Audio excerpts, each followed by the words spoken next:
আসসালামু আলাইকুম। সবাই কেমন আছেন? আশা করি সবাই ভালো আছেন। আমিও ভালো আছি আল্লাহর রহমতে। আপনারা কি কখনো মুরগির গলার হাড় এবং ডানা দিয়ে ডাল ভুনা করে খেয়ে দেখেছেন? একবার রান্না করে দেখুন, অনেক ভালো লাগবে। আজকে আমি সবার জন্য একটু দেখাবো কিভাবে একদম সহজভাবে রান্না করতে হয়।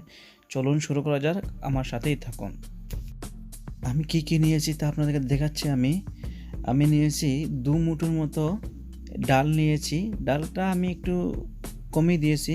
আপনারা চাইলে এটুকু দিতে পারেন, বেশি দিতে পারেন, যে যতটুকু খেতে পছন্দ করেন।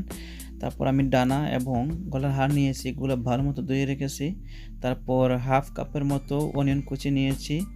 তারপরে আমি নিয়েছি তেজপাতা, দারচিনি, এলাচি নিয়েছি। তারপর টিস্পুন দিয়ে 1/2 স্পুন নিয়েছি এই মরিচের পাউডার এবং গরম মসলা নিয়েছি 1/2 স্পুন থেকে কম, এবং মিক্স পাউডার 1 স্পুন নিয়েছি। মিক্স পাউডার আমি কীভাবে বানিয়েছি তা আমি ভিডিওর নিচে ডিসক্রিপশনে দেখিয়ে দেবো। টিস্পুন দিয়ে 1 স্পুন লবণ নিয়েছি পরিমাণ মতো, আর আদা রসুন নিয়েছি আমি 1 চামচ। এখন আমি পরিমাণ মতো আমি তেল নিয়েছি, এই চামচ দিয়ে 2 চামচ আমি তেল নিয়েছি। আমি একটু লো পাওয়ারে আমি আগুনটা দিয়েছি, একটু গরম হয়ে গেছে 30 সেকেন্ডের মতো। এই যে আমি আদা রসুন দিয়ে দিলাম। এখানে আমি ব্লেন্ডার দিয়ে আদা এবং রসুন মিক্স করা আমি একটু মিক্স করে নিলাম।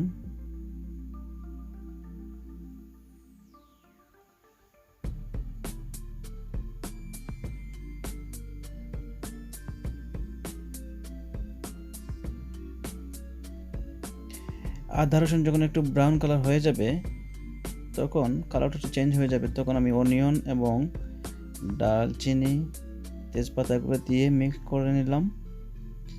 তেলের সাথে একটু মিক্স করে নিতেছি নাড়াচাড়া করে। আগুনটা মিডিয়াম রাখছে এখন।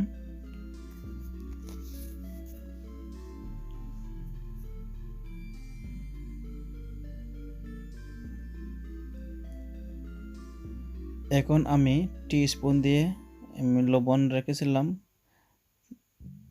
এই লবণটা এখন দিয়ে দিলাম। এখন লবণ আমি আগে দিয়ে দিই, কারণ লবণ আগে দিয়ে দিলে পেঁয়াজটা তাড়াতাড়ি একটু নরম হতে সাহায্য করে, এই জন্য আমি দিয়ে দিলাম। আমি কিছুক্ষণ ঢেকে রেখে দিয়েছিলাম, প্রায় 5 মিনিটের মতো। তারপর আমি আবার ফিরে আসলাম। আমি একটু এই যে পেঁয়াজটা আমি একটু মজিয়ে নিলাম 10 মিনিটের মতো। তারপর আমি এখন মুরগির ডাকাটা দিয়ে দিলাম এবং গলার হাড় দিয়ে দিলাম। আপনারা দেখতে থাকুন। একটু পানি বের হয়েছে, আমি কোনো পানি দিইনি, এই চিকেনের হাড় থেকে আর থেকে পানি বের হয়েছিল, পানি দিয়ে হইতেছে, আপনারা দেখতেছেন।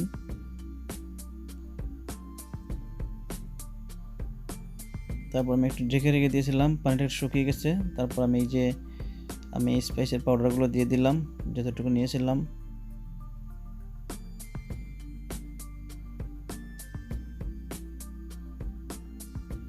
আমি পাউডারটাকে ভালো মতো মিক্স করে নেব। এগুলো রাঁধতে বেশি সময় লাগে না, অল্প সময় হয়ে যায়। আর এই যে মাংসগুলো বেশি না, এখানে অল্পই আছে, তো আপনারা দেখতেছেন। তারপর আমি এই মিক্স পাউডার আমি একটু কষিয়ে নেব, কিছুক্ষণের জন্য ঢেকে রেখে দেব, কিছুক্ষণ, প্রায় 10 মিনিটের মতো। তারপর 2-3 মিনিট পরে পরে এসে আমি নাড়াচাড়া দিতে হবে, না হলে আবার পানের মধ্যে লেগে যেতে পারে। এই দেখেন কত সুন্দরভাবে আমি একটু মিক্স করে নিয়েছিলাম, ঢেকে রেখে দিয়েছিলাম। কিছুক্ষণ পরে পরে এসে মিক্স করতে হবে। তারপর এই যে আমি ডালটা দিয়ে দিলাম। আমি ডাল দিয়ে দেবো, এগুলো তো রান্না করতে বেশি সময় লাগে না অবশ্য। আমি নামানোর 10 মিনিট আগে এই ডালটা দিয়ে দেব। এর পরিমাণে রাখতে হবে, ডালটা যেন একদম গলে না যায়, একটু একটু আস্তে আস্তে থাকতে হবে, তাহলে খেতে একদম ভালো লাগবে।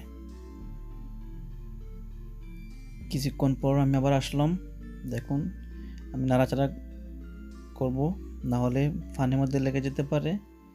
আস্তে আস্তে মিক্স করে নেব। ডালটা কিন্তু একদম গলাতে হবে না, অল্প একটু আস্তে আস্তে থাকতে হবে, না হলে খেতে পছন্দ হবে না, বা সিদ্ধ হতে হবে, ওইটা খেয়াল রাখতে হবে। আমি একটু পানি দিয়ে দিলাম, তাড়াতাড়ি একটু ডালটা সিদ্ধ হয়ে যাবে।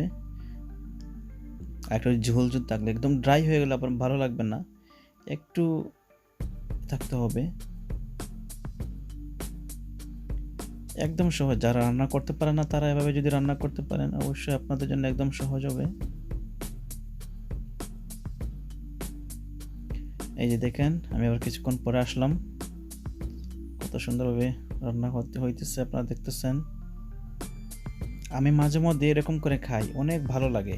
আপনারা এরকম খাবেন, অবশ্যই দেখবেন আপনাদের অনেক ভালো লাগবে। মাঝে মধ্যে ডিফারেন্ট খেলে আসলে অনেক ভালো লাগে। আমি এখন একটু পরে নামিয়ে নেব, তাই একটু ধনিয়াপাতা দিয়ে দিলাম। এই যে দেখেন কত সুন্দরভাবে আমার ডালটা হয়ে গেছে। আর যদি 2 মিনিট থাকে তাহলে ডালটা গলে যাবে। এই জন্য আমি এখন একটু পরে আগুন নিভিয়ে দেব। দেখতেছেন কত সুন্দর হয়ে গেছে। নিশ্চয়ই আপনাদের দেখে ভালো লাগছে। আপনারা যদি ভালো লেগে থাকে অবশ্যই কিন্তু আমার ভিডিওর মধ্যে লাইক দিবেন, কমেন্ট করবেন, আমাকে উৎসাহ দিবেন। আমি এই ইউটিউব চ্যানেলটি নতুন খুলেছি। আমি আসলে বিশেষ করে যারা ব্যাচেলর আছে বা ছেলেরা আছে অনেক সময় রান্না করতে জানেন না। আমরা তো মেয়েদের মতো আপুদের মতো একটু সময় নিয়ে রান্না করতে পারি না। আমরা কাজের জায়গায় থাকি। আমি অবশ্য রেস্টুরেন্টে কাজ করি, ইংল্যান্ডে থাকি। তো আমাদের সময় হাতে বেশি থাকে না, এইজন্য তাড়াতাড়ি করে রান্না করতে হয়। সো হয়তো আপনাদের একটু ভালো লেগে থাকে তাহলে আমাকে কমেন্ট এবং লাইক করে আমাকে একটু উৎসাহ দিবেন। এই যে দেখুন আপনারা কত সুন্দর রান্না হয়েছে। এগুলো ভাত ছাড়াই খাওয়া যাবে, ঠিক কি না? যাই হোক, আপনারা আমার সাথে থাকার জন্য ধন্যবাদ। আশা করি আমার এই ভিডিওটি যদি আপনাদের একটু ভালো লেগে থাকে তাহলে আমার চ্যানেলটিকে সাবস্ক্রাইব করবেন এবং লাইক কমেন্ট করে পাশে থাকবেন। ধন্যবাদ সবাইকে। পরবর্তী ভিডিও পাওয়ার জন্য আমাকে সাবস্ক্রাইব করে পাশে থাকবেন। সবাই ভালো থাকুন, সুস্থ থাকুন।